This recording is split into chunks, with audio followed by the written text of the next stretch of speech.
से बोरवेल में फंसे हुए बच्चे को 105 घंटे के रेस्क्यू ऑपरेशन के बाद सकुशल सुरक्षित बाहर निकाल लिया गया और इस ऑपरेशन के सफल होने के बाद वहां मौजूद लोग खुशी से झूम उठे। देश का सबसे बड़ा रेस्क्यू ऑपरेशन सफल हुआ है।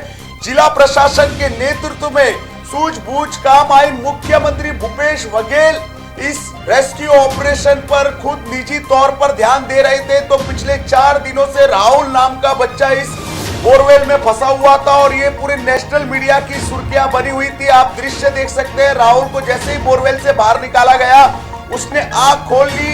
इसको लेकर हमारे छत्तीसगढ़ से सीधे रिपोर्टर जुड़े हुए हेमंत वर्मा जी, वो हमें डिटेल में जानकारी देंगे इस रेस्क्यू ऑपरेशन के बारे में। आखिर ये बच्चा कैसे गिरा और कैसे बोरवेल में फंस गया और इसके बारे में कैसे प्रशासन को जानकारी मिली, डिटेल में जानकारी हमारे रिपोर्टर हमारे साथ हेमंत वर्मा जी जुड़े हुए सीधे छत्तीसगढ़ से, वो हमें जानकारी दे रहे हैं। तो हेमंत वर्मा जी, आपका मेट्रो मुंबई में बहुत बहुत स्वागत है। सर हेमंत जी, बताइए क्या है पूरा मामला। हम पिछले 3-4 दिनों से राहुल के बारे में सुन रहे हैं, बोरवेल में फंसा हुआ है। हमें प्रिंस याद है जो बोरवेल में फंसा हुआ था, तब भी काफी सुर्खियां बात बनी थी, सुर्खियां बटोरी थी। अब राहुल को लेकर भी देश प्रार्थना कर रहा था पिछले 3-4 दिनों से, लेकिन राहुल अब सकुशल सुरक्षित बाहर निकल गया है। इस रेस्क्यू ऑपरेशन के बारे में हमारे दर्शकों को थोड़ी डिटेल में जानकारी दीजिए हेमंत जी। जी, मैं आपको ये घटना 11 जून की बताई जा रही है और ये जांजगीर जिले के पिहरित गांव है, वहां पर वहीं की घटना बताई जा रही है। बच्चा खेलते हुए वहां पर अचानक बोरवेल में जा घुसा और तब से प्रशासन सक्रिय हुई और लगातार उसको निकालने के लिए रेस्क्यू किया जा रहा था। जी हेमंत जी, हम आपसे जानना चाहेंगे सर, कौन कौन शामिल था इस रेस्क्यू ऑपरेशन में। हमें जानकारी मिल रही है मुख्यमंत्री भूपेश बघेल खुद स्वयं इस रेस्क्यू ऑपरेशन पर निजी स्तर पर ध्यान दे रहे थे। हेमंत जी, आखिर इस बच्चे के गिरने की जानकारी प्रशासन को किस तरह लगी और ये रेस्क्यू ऑपरेशन किसके नेतृत्व में चलाया गया? जी, सर्वप्रथम बच्चे की गिरने की जानकारी लोकल जो प्रशासन है वहां के एसडीएम को लगी। तत्पश्चात यह बात सीधे सीएम हाउस तक जा पहुंची और जैसे ही छत्तीसगढ़ के मुख्यमंत्री बघेल को इस घटना के बारे में जानकारी हुई, उन्होंने तत्काल प्रशासनिक अमला को यह निर्देश दिया कि बच्चे को सकुशल निकाला जाए। इसके लिए के जिला कलेक्टर, एसपी, एसडीएम और तमाम जो प्रशासनिक सारे लोग इस रेस्क्यू ऑपरेशन हुए थे। और सबसे बड़ी बात यह है कि मुख्यमंत्री बघेल स्वयं निजी तौर पर लगातार इस पल की घटना का अपडेट वे लेते रहे।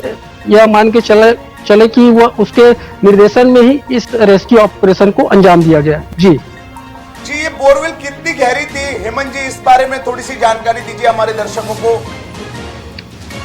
जी, ये बोरवेल लगभग 60 फीट बताई जा रही है। लगभग ये घर की बाड़ी के आसपास ही ये बोरवेल, जो पुरानी बोरवेल थी वो थी। 60 फीट बताई जा रही है इसकी जो है। जी हेमंत जी, 4 दिनों तक रेस्क्यू ऑपरेशन चला, तो बच्चे को किस तरह खाना पहुंचाया गया, किस तरह उसकी सेहत का ध्यान रखा प्रशासन ने? जी, यह जो ऑपरेशन 4 दिन तक के लिए जवान जो है फोल्डेबल स्ट्रेचर, ऑक्सीजन सिलेंडर समेत जो कुछ और आपातकालीन उपकरण जो होते हैं वो लगातार उस बच्चे को मुहैया कराया जा रहा था। इसलिए उस बच्चे की, राहुल नाम की बच्चे की जान बच पाई है। जी बहुत बहुत धन्यवाद हेमंत जी आपकी अहम जानकारी देने के लिए। ये थे हमारे हेमंत वर्मा जी, सीधे छत्तीसगढ़ से जुड़े हुए थे और उन्होंने हमें जानकारी दी। राहुल साहू नाम के बच्चे की जान बचा ली। 105 घंटे ऑपरेशन चला, रेस्क्यू ऑपरेशन, देश का सबसे बड़ा रेस्क्यू ऑपरेशन। ये वही बच्चा है राहुल जो बोरवेल में फंस गया था और लगभग 105 घंटे के कड़े रेस्क्यू ऑपरेशन के बाद इस बच्चे को सकुशल सुरक्षित बाहर निकाल लिया गया और इस बच्चे को नया जीवन दान मिला है। चलती लोकल से युवती को फेंकने की कोशिश, मुंबई में बारिश का रेड अलर्ट। मुख्यमंत्री ने जारी किए नए दिशा निर्देश। शाहरुख खान की बेटे आर्यन खान गिरफ्तार। भारत सरकार का बड़ा फैसला, 15 अगस्त से मुंबई करो को लोकल में एंट्री। खबरों का शहंशाह, मुंबई बोले तो मेट्रो मुंबई।